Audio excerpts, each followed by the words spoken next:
Assalamualaikum warahmatullahi wabarakatuh. Waalaikumsalam warahmatullahi wabarakatuh. Saat ini sudah kembali bersama saya, Gina Wardani, dan telah hadir bersama kita di sini narasumber untuk diskusi kali ini yang masih membicarakan tentang terorisme dan juga radikalisme, Bapak Ustadz Eko Sutrisno. Selamat datang, Bapak. Assalamualaikum, selamat pagi. Ya, selamat pagi. Apa kabar? Alhamdulillah baik. Sudah sarapan? Alhamdulillah. Mbaknya sehat? Iya, alhamdulillah. Jadi nggak jadi grogi nih ya Pak ya. Tadi sempat grogi sama Pak Ustadz.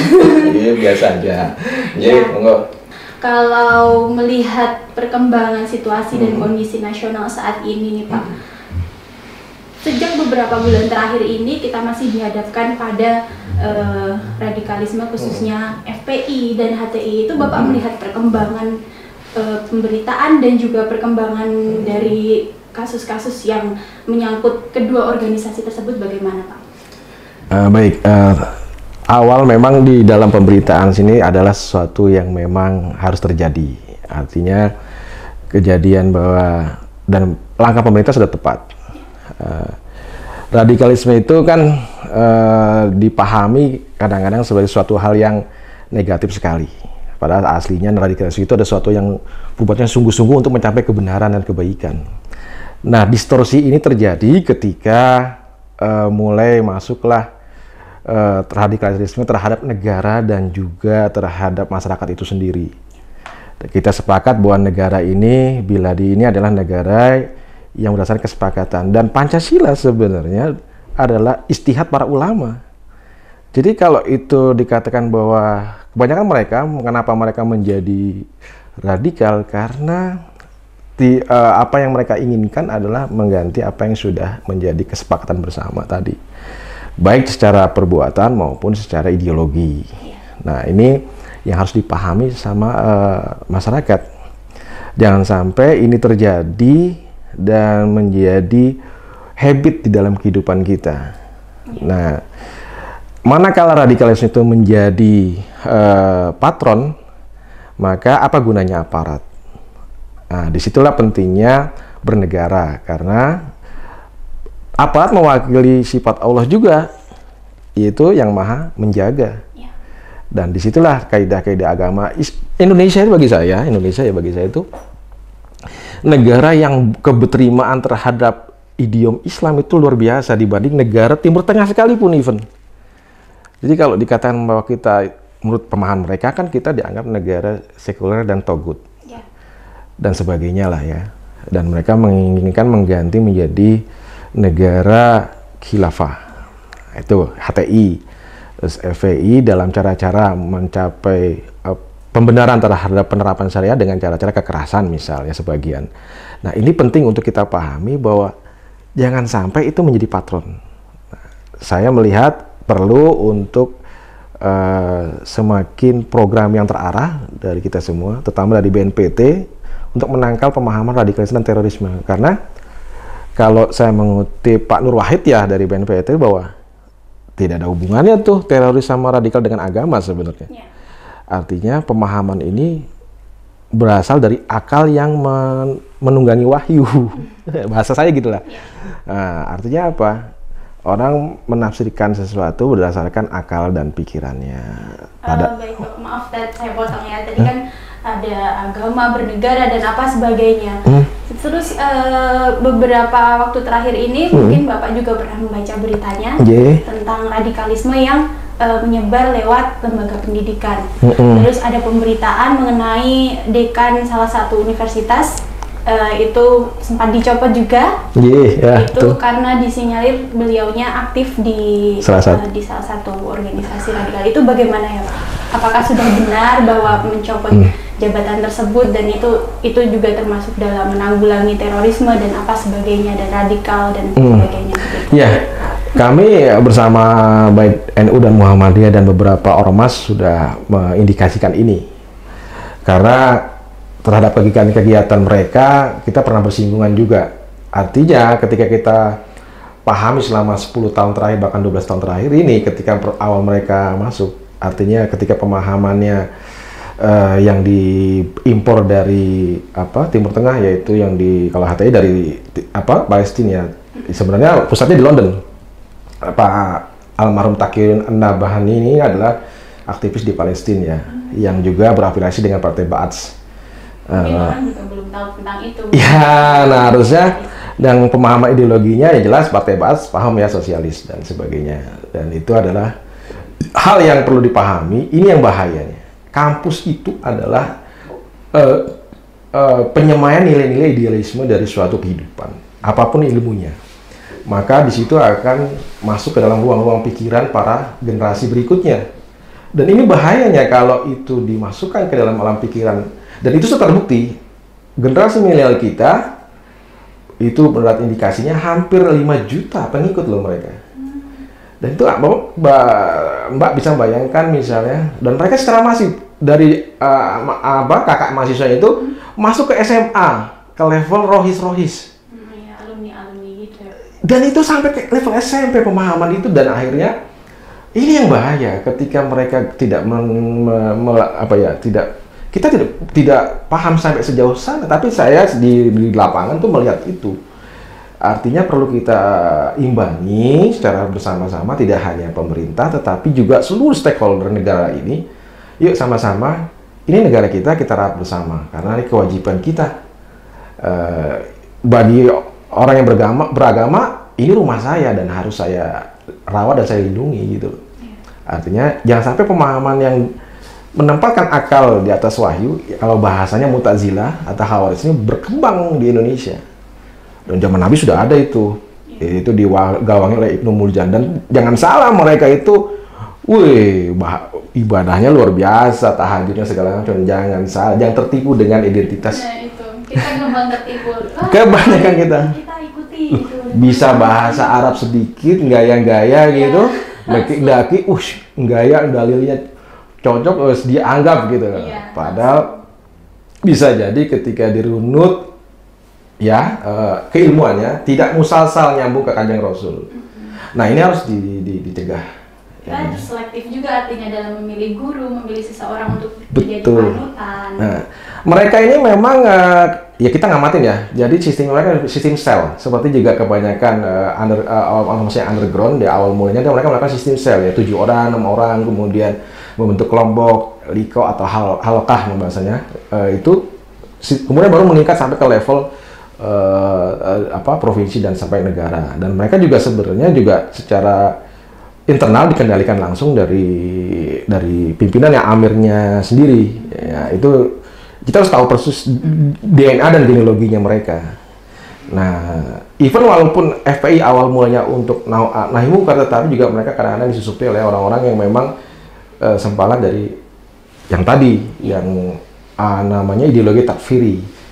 Artinya ketika berseberangan dengan dirinya, maka dia menganggap dia itu di luar kebenaran dirinya, maka dianggap kafir, dan itu bahaya. Padahal kita tahu di terminologi Islam itu sering juga disampaikan sama para ulama kita bahwa ada fasik, ada maksiat, ada ya jangan dengan orang berbuat maksiat dosa misalnya, kemudian langsung dianggap kafir atau berbeda pandangan saja. Itu sudah dianggap musuh. Nah itu yang itu yang menjadi kegaduhan sebenarnya, menjadi kegaduhan di tengah masyarakat. Jadi memang ada 3 hal di sini kalau kita bedah DNA-nya, dari yang sifatnya yang mengaku dirinya gerakan Salafi, kemudian gerakan Wahabi, kemudian gerakan ideologi Khilafiyah. Kalau khalifahnya sendiri, artinya pemahaman terminologinya khalifah itu adalah nas Islam, dan itu kita nggak boleh menafikan, dan itu artinya pemimpin semua kita, termasuk diri kita nih, adalah khalifah, pemimpin. Dan itu memang Allah sudah menyatakan bahwa akan kujadikan manusia di muka bumi untuk menjadi khalifah atau memimpin bumi ini. Artinya dalam terminologi Islam itu tidak mesti harus ada pimpinan yang bukan dalam arti mengkooptasi semua. Boleh kerajaan, boleh bersifat amir, boleh bersifat apapun bentuk suatu nation itu atau suatu pengaturan umat, tidak harus mesti menjadi suatu kesatuan. Kalau kan ideologi mereka kan ingin membentuk suatu negara yang dalam satu kesatuan. Mereka selalu mengkiaskan dengan Katolik yang pimpin agamanya jadi satu. Padahal sebenarnya beda nuansanya. Katolik ada sebagai identitas agama, bukan sebagai identitas negara yang secara ansih. Tapi kan hal-hal tersebut maksudnya tidak mau dipahami oleh semua orang. Mereka udah kayak menganggap bahwa gimana ya, ini udah paling benar sendiri dan bagaimana gitu Pak. Itu gimana ya cara menanggulanginya biar kita nggak termakan oleh hal yang seperti itu? Iya, jadi kalau dari segi ASN itu kan sudah ada aturannya ya. Kalau di Pak Cahyo itu kan sudah menerbitkan peraturan terbaru di mana ya sebenarnya dari zaman Orde Baru pun sama. Ketika saya aktif di beberapa, dulu saya juga di sana, itu ada ketentuan bahwa kita loyal dengan ideologi negara.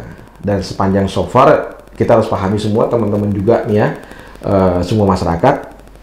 Saya sekali lagi mengatakan bahwa Pancasila yang digali dari kasanah ulama dan juga masyarakat Indonesia adalah nilai istihad ya, artinya kesepakatan istimewa lah kalau bahasa zamannya mereka, bahasa mereka istimewa. Itu istimewanya para ulama. Bayangkan 5 sila dan juga aturan main di dalam Undang-Undang Dasar 45 itu spesial. Itu kalau kita buka kitab itu sesuai dengan kitab kita yang termaktub di dalam Al-Quran, ada kata-kata. Bayangin, semua terminologi Islam terserap habis di dalam Undang-Undang Dasar kita, di dalam aturan ketatanegaraan kita. Cari negara mana yang ada kata-kata musyawarah, ayo, ada kata rakyat, ada kata-kata yang lain misalnya yang sifatnya memang terminologi Islam. Undang-Undang pasal 33 misalnya, itu benar-benar bicara tentang ekonomi Islam sebenarnya. Dan itu tidak dipahami sama memang anggap itu aturan sekuler ya bahasanya. Iya. Aturan kafir, padahal itu digali sama ulama-ulama kita dari Muhammadiyah, dari Syarikat Islam zaman itu ya, dari NU sekalipun, dan semua itu bersatu membuat itu loh itu di BPU PKI. Jadi sudah intinya adalah ajaran Islam itu juga sudah sesuai, maksud saya dasar negara kita pun sudah mengarahkan kepada Quran dan sebagainya, sudah mewakili tidak perlu ada negara khilafah dan sebagainya, itu tidak perlu sebenarnya ya kan. Indonesia itu kalau mereka tahu itu 313 bangsa. Jadi lebih hebat mana khilafah ide pemahaman mereka dengan bangsa kita? Itu menyatukan 313 negara loh. Coba itu dari Sabang sampai Merauke, kalau dipecah pasnya Indonesia jadi 300 negara. Tapi dengan ya itulah kebesarannya para ulama dengan menggali dari nilai-nilai Islam itu, dan juga sifat tasamuh kita, sifat toleransi kita kepada gini loh. Semakin orang memahami agama, saya yakin ya, semakin orang itu akan bertoleransi dengan sesamanya. Karena pada titik puncak agama adalah cinta dan kasih sayang. Benar sekali. Loh iya, Mbak Ina sepakat nggak dengan sesuatu yang namanya tidak setuju dengan saya? Saya bilangin 1 tambah 1 berapa? 2. Oke, kita tanya semua orang, tukang beca, profesor, bahkan penjahat saya, pasti jawabannya sama nggak? Iya, sama. Artinya kebenaran itu akan punya bahasa yang sama. Orang akan sama-sama sepakat dengan kebenaran. Iya. Sebaliknya, Mbak Ina setuju nggak misalnya dengan copet, dengan kemaksiatan, setuju nggak? Tidak. Nah, artinya bahasa ketidakjujuran, kemaksiatan itu pasti orang juga tidak akan hal yang sama, akan sepakat tidak suka. Nah, Islam itu seperti itu. Bapak, bahasanya Islam, makanya dia rahmatan lil alamin, bisa gini loh, ketika kita sampaikan pelajaran Islam itu kepada non-muslim, saya punya pengalaman itu, mereka takjub loh, Islam ternyata luar biasa gitu. Nah, mungkin bisa jadi selama ini perlu ada dialog antara keagamaan yang lebih inisiatif. Saya mungkin karena budaya kita yang mungkin belum seperti yang di luar. Kalau di luar saya ada nilai positif yang saya dapat adalah mereka terbiasa berdialog tuh. Even waktu debat-debat selesai itu ya sudah, kebenaran dikembalikan kepada pribadi masing-masing. Dia memilih yang mana, tetapi itu perlu ada, jadi menemukan titik sama sehingga dia membangun negara ini menjadi lebih baik. Karena generasi milenial itu kan udah lagi nggak zaman deh, apa sih ya? Rasanya sudah beda ya. Iya, sudah beda. Apalagi kondisi COVID kayak gini, mereka sudah dengan teknologi dan sebagainya. Itu lebih kita kayaknya lebih ke arah sana deh, lebih milenial lagi deh bahasanya. Nah, perlu tuh dibuat. Jangan sampai kampus menjadi sarang. Nah, itu dia. Ya Pak Tahyo Komodo dengan ASN peraturan yang ada pasti bisa kok menindak itu dengan tahapan-tahapan yang tapi disertai juga dengan pembinaan. Ya. Ada 3.000 lebih masjid di departemen dari pusat sampai provinsi. Saya tanya, khotib Jumatnya siapa yang ngisi? Nah, itu awalnya. Terus pengajiannya siapa yang ngisi? Coba kita mulai dari situ. Makanya kita harus dari situ tuh. Ya. Yang ngisi itu harus jelas kok. Oke, oh iya lulusan Timur Tengah. Oke, LC, tapi kita harus pahaman dulu, harus dipahami dulu. Ini Anda mau nyampaikan apa, arahnya mau kemana. Iya. Terus ilmu Anda tuh cuma sekedar rawahu by YouTube atau rawahu by Google. Jangan-jangan tidak musasal dan nyambung dengan Rasulullah. Iya. Nah, penyampaian yang salah nanti menghasilkan pemahaman yang salah juga kan bahaya. ya, pokoknya cirinya gampang kok. Ketika dia sudah mulai menyalah-nyalahkan pemahaman orang di luar kelompoknya. Satu. Yang kedua, sudah mulai menempatkan akal di atas wahyu. Nah, sudahlah. Mendingan tinggalin. Karena yang ada akan tebat kusir, yang ada ya, kalau yang nggak setuju yang ada malah timbul adalah friksi. Maka saya dijaga guru saya kalau berdebat kemudian orang udah tahu ya maaf kita benar nih. Dia maaf sesedikit kurang benar. Ya sudah tinggalin aja, biar aja kalau diterusin perdebatan itu jadi milik perdebatan itu sendiri, tidak ketemu kebenarannya. Malah jadi musuhan. Itu sering seperti itu. Ya. Oh ya, pemirsa perlu diketahui bahwa Pak Ustadz ini juga merupakan seorang dosen, beliau seorang akademisi juga. Bapak boleh disampaikan mungkin kalau di kampus-kampus itu bagaimana cara yang cocok untuk memberikan pendidikan dan literasi kepada mahasiswanya agar mereka tidak terpapar radikalisme dan bisa memilih mana organisasi yang benar, mana guru yang benar, milih mana teman yang harus diikuti dan sebagainya. Mungkin Bapak bisa menjelaskan. Ya, kalau pengalaman saya di beberapa kampus ya, memang kita tidak menafikan. Kita tahu bahwa kampus itu dialektikanya itu dinamis. Dan bagi saya itu perlu dipelihara, tetapi perlu juga dipantau teman-teman semua.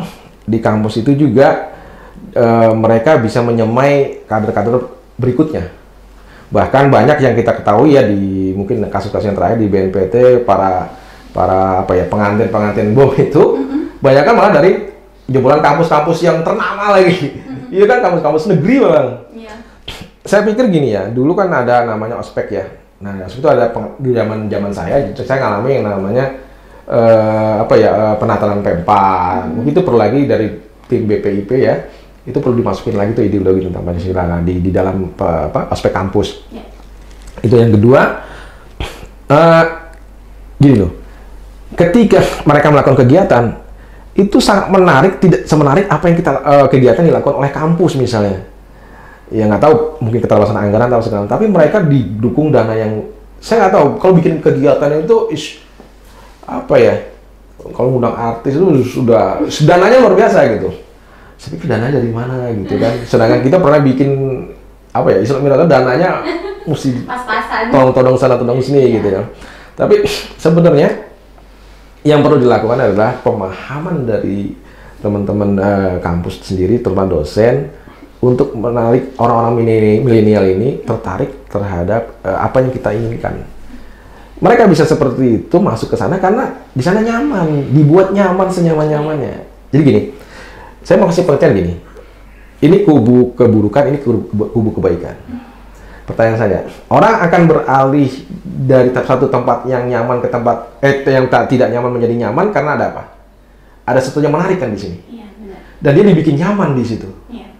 Maka kalau di kubu keburukan saja kemaksiatan itu orang dibikin nyaman senyaman sehingga senang dan tidak mau meninggalkan itu, maka kita harus juga buat yang sama. Nah, ini harus dipahami sama teman-teman semua, termasuk juga pemerintah dan Civitas Akademi. Yuk, udah jangan lagi ada jarak seolah jadi menara gading. Enggak, kita langsung melebur masuk ke alam pikirannya mereka, menjadi sahabatnya mereka. Karena anak-anak gini, banyak anak muda ketika mengalami suatu dilema dalam suatu masalah, dia lari kemana nih?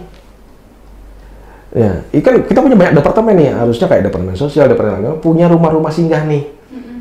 Atau kita berdayakan pesantren-pesantren kita berdayakan rumah-rumah tahfiz kita untuk menjadi sarana untuk menangkal ideologi itu. Kenapa? Ini mereka juga targetnya itu. Masuk ke rumah-rumah tahfiz, masuk ke ruang-ruang publik, misalnya di kampus, di Rohis, masuk ke ruang-ruang publik dalam diskusi umum misalnya, dan mereka sangat masif. Bener, saya kan ngikutin perjalanan mereka nih. Tapi selama ini udah cukup belum sih Pak usaha-usaha semacam itu, seperti upaya pemerintah membuat organisasi, maksud saya membuat wadah yang sejenis seperti yang Bapak sampaikan tadi, apakah selama ini sudah ada atau bagaimana? Ya, sejauh ini seperti Menara Gading masih perlu ada peningkatan, perlu ada penajaman, perlu masuk lebih turba lagi. Jadi gini, ideologi mereka ini kan sangat bahaya sekali. Anda perhatikan kalau mereka kemanapun ditolak seluruh negara. Artinya ini kan menjadi instabilitas buat negara itu. Nih, pemerintah harus tahu, ada hal yang harus kita syukuri selama ini di negeri kita. Apa? Rasa aman. Anda hidup di negeri Syam itu Lebanon, Suriah. Jauh Pak. Kita begini, waduh, iya. Waduh, udah kayak zaman kita zaman dulu kan, zaman 45. Rasa aman ini mahal harganya, mahal sekali. Kita bisa melakukan apapun. Kita bisa adakan, even walaupun COVID, kita masih bisa ada acara hajatan, kita bisa maulidan, kita bisa acara sholat bebas di mana aja.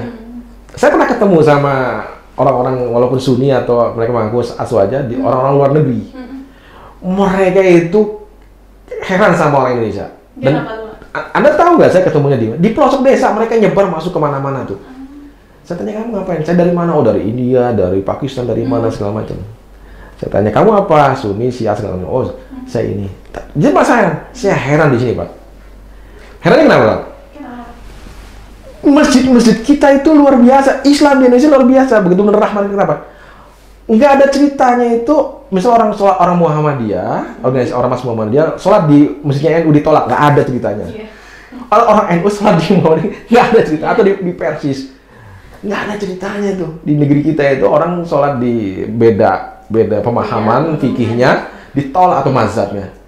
Coba di sana, mereka begini, bahkan imam sekalipun misalnya ini pakai kunut nggak pakai kunut, itu jadi masalah di sana. Kalau di sini luar biasa. Itu betapa generasi awal penyebar agama Islam kita mendidik mereka dengan berhasil secara turun-temurun ya, berhasil, dan itu bertahan. Dan saya nggak tahu sampai kapan bertahannya, kecuali kita mempertahankan itu. Ya benar. Itulah pemirsa, kita yang harus bertahan, kita yang harus mempertahankan, dan jangan sampai sedikit pun lengah karena radikalisme itu. Baik, mungkin Bapak ada yang harus disampaikan pada pemirsa, karena kita ternyata sudah ngobrol lama sekali, tapi nggak kerasa. Mungkin boleh disampaikan kepada pemirsanya. Iya, baik. Assalamualaikum warahmatullahi wabarakatuh, Bapak Ibu sekalian yang dirahmati Allah dan juga seluruh warga bangsa. Semangat pagi, tetap terus semangat untuk bangsa ini, even walaupun kita menghadapi wabah sekalipun. Ingat, ini adalah teguran dari Tuhan. Kita kembali kepada diri kita. Satu, kita harus mulai saat ini. Pertama, benar-benar mempelajari Islam itu secara benar, yang sasal nyambung dengan Rasulullah. Jangan asal belajar dengan salah satu ulama, katakanlah, walaupun even penampilannya seperti Islami dan sebagainya. Itu identitas saja. Kemudian kita harus komunitas kita, lingkungan kita harus membentuk komunitas yang memahami bahwa negara ini adalah biladi, ini adalah negara yang memang kita cintai, yang kita rawat bersama. Bukan negara seseorang atau negara kelompok tertentu. Yang lain nggak boleh hidup di sini, tidak. Karena siapa lu? Karena gimana pun Tuhan menciptakan kita di sini, bukan di negara lain. Maka kita harus terima, take credit, kita hidup bersama di sini. Nah, Islam mengajarkan yang namanya rahmatan lil alamin. Ambil itu kawan-kawan, sahabat semua. Kenapa? Dengan konsep rahmatan lil alamin, maka Anda bisa bebas berinteraksi dengan siapapun tanpa sekat-sekat. Maka hanya di Indonesia, kawan-kawan, tadi saya sampaikan, Anda bisa melihat berbagai mazhab itu saling akrab. Hanya di negeri kita, orang beribadah itu sebebas-bebasnya, apapun dia alirannya. Relatif semua aman melaksanakan. Dan berkah keamanan ini jangan sampai hilang. Jangan sampai Anda menjadi pemicu terjadinya perpecahan bangsa ini. Ya, benar.